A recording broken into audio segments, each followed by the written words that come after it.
علم کے حصول کی جو ایک اہم روش ہمیں حضرت امیر علیہ الصلوۃ والسلام کے بیانات میں خصوصی طور پر نظر آتی ہے. ویسے ظاہر ہے یہ سب نور ہیں، کلامکم واحد کلامکم نور، وہ قرآن کریم کی پیروی میں ان سب کا کلام ایک ہے. وہ یہ کہ ہم کیا کریں کہ ہمارا علم ہم پراپر طریقے سے حاصل کر رہے ہوں اور علم ہمارا بڑھ رہا ہو، اور حقیقت میں جو علم کا اور تعلم کا آؤٹ پٹ ہوتا ہے وہ حاصل ہو پا رہا ہو. دیکھیں، اس بات کا آغاز میں قرآن کریم کی ایک آیت سے کروں گا اور اس سے ہم ریلیٹ کریں گے بات کو.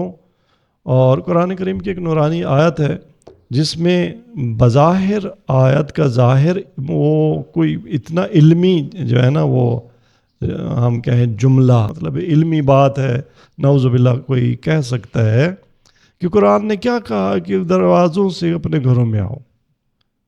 وہ جنہوں نے آج تک قرآن دیکھا سنا بھی نہیں ہے وہ بھی دروازوں سے گھروں میں آتے ہیں. جاہل سے جاہل ترین بھی انسان گھر میں آتا ہے، دروازے سے آتا ہے. نہیں، اصل میں قرآن کریم بہت بنیادی بات کر رہا ہے. کام کرو پراپر وے سے. گھر میں آنا یعنی، اور اس آیت کو آپ اس روایت کے ساتھ رکھیں جو سرکار رسالت محمد صلی اللہ علیہ وسلم نے فرمائی، انا مدینۃ العلم وعلی بابھا من اراد المدینۃ فلیأت من بابھا، کہ میں علم کا شہر ہوں اور علی اس کا دروازہ ہے. جو اس شہر میں آنا چاہتا ہے تو اس کے پراپر گیٹ وے سے آئے. تمام کاموں میں، سب چیزوں میں کاموں کو انجام دینے کا سنگل پراپر وے ہوتا ہے جو صراط مستقیم ہوتا ہے.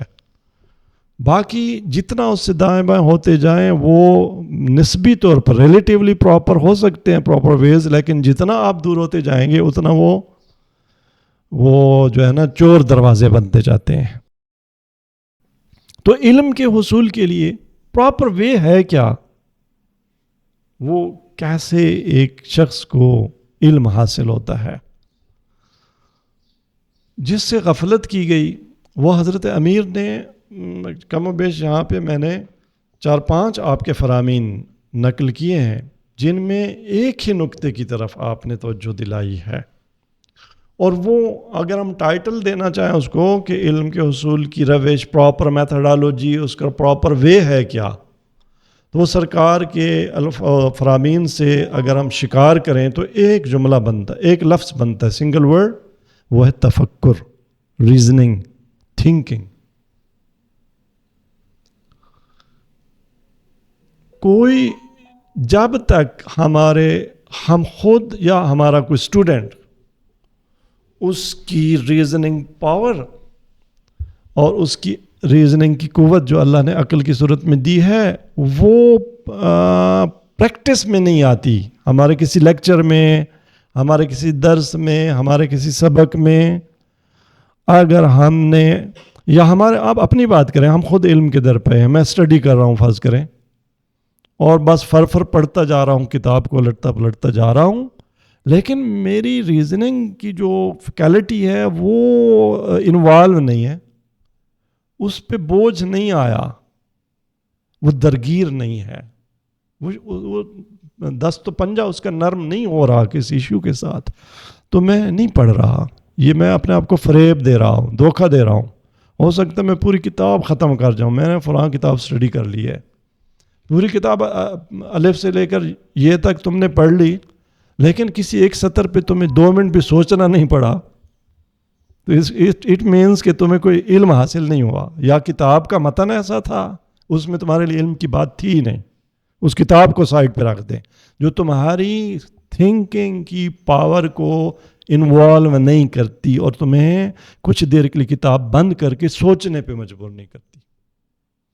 وہ لیکچر نہیں ہے، وہ استاد کا درس نہیں ہے جو ہمیں اس بات پہ نہیں برانگیختہ کرتا کہ میں بیٹھ کے سوچوں، میرے لیے کچھ سوالات چھوڑ گیا ہوں بین السطور، ان بٹوین.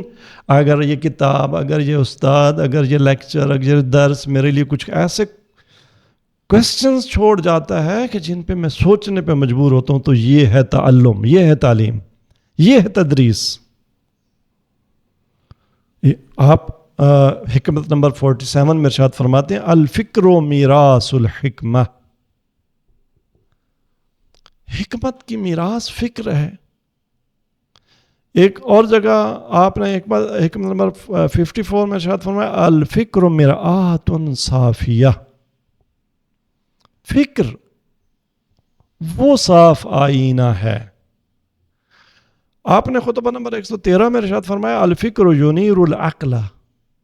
عقل ایک فیکلٹی ہے، انسانی فیکلٹیز جو ہیں، قوا جس کو ہم کہتے ہیں نا، اللہ نے جو عطا کی ہیں ان میں ایک عقل ہے. لیکن یہ عقل ایک تاریک کمرے کی مانند ہے، ایک تاریک چیز کی جگہ کون اسے نورانی کرتا ہے؟ وہ فکر ہے. بالقوا سب انسان ابن سینا ہے، سب ملا صدرہ ہے. میں رہ گیا، وہ ابن سینا بن گیا، وہ ملا صدرہ بن گیا، وہ ہیگل بن گیا، وہ ڈیکارٹ بن گیا، وہ کانٹ بن گیا. کیوں بنے وہ اور میں نہیں بنا؟ وہ اس لیے بنے کہ انہوں نے سوچا، اور میں اس لیے نہیں بنا کہ میں نے نہیں سوچا.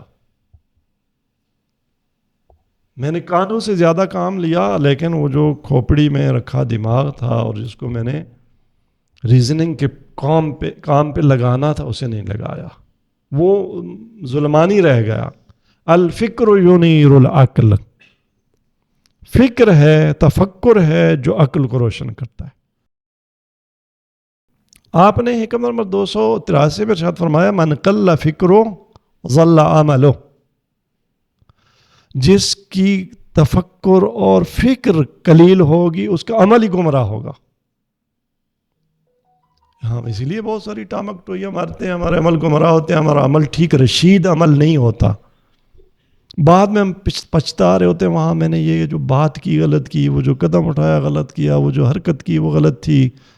ہمیں بعد میں پتہ چلتا ہے میرا عمل گمراہ تھا. وجہ کیا تھی؟ پہلے سوچا نہیں ہے، فکر نہیں کی. من قل فکرو ضل عملو. اور ایک اور نورانی حکمت نمبر 337 میں آپ نے فرمایا لا عبادت کالتفکر. یہاں عبادت قرار دیا ہے، بندگی دین، اور وہ ایک لمحے کی فکر 70 سال کی عبادت سے افضل قرار دی گئی ہے. اور پھر حکمت نمبر 113 میں ارشاد فرمایا لا علم کالتفکر. تفکر جیسا کوئی علم نہیں ہے. دیکھیں کہ ایک کمپیوٹر کی ہارڈ ڈسک میں اور انسان میں فرق کیا ہے. ڈیٹا یا ڈیٹا کو پروسیس کرنا ہارڈ، ایک آپ جو ہے نا اس میں کئی ٹریلین جو ٹی بی جو ہے نا ڈیٹا وہ رکھ دیں، لیکن پروسیس کرنے والا کوئی نہ ہو، کیا قیمت ہے؟ پروسیسر چاہیے. پروسیسر، وہ پروسیسر کیا ہے؟ وہ یہ تھنکنگ، یہ ریزلٹس ڈیٹا سے جنریٹ کرتا ہے.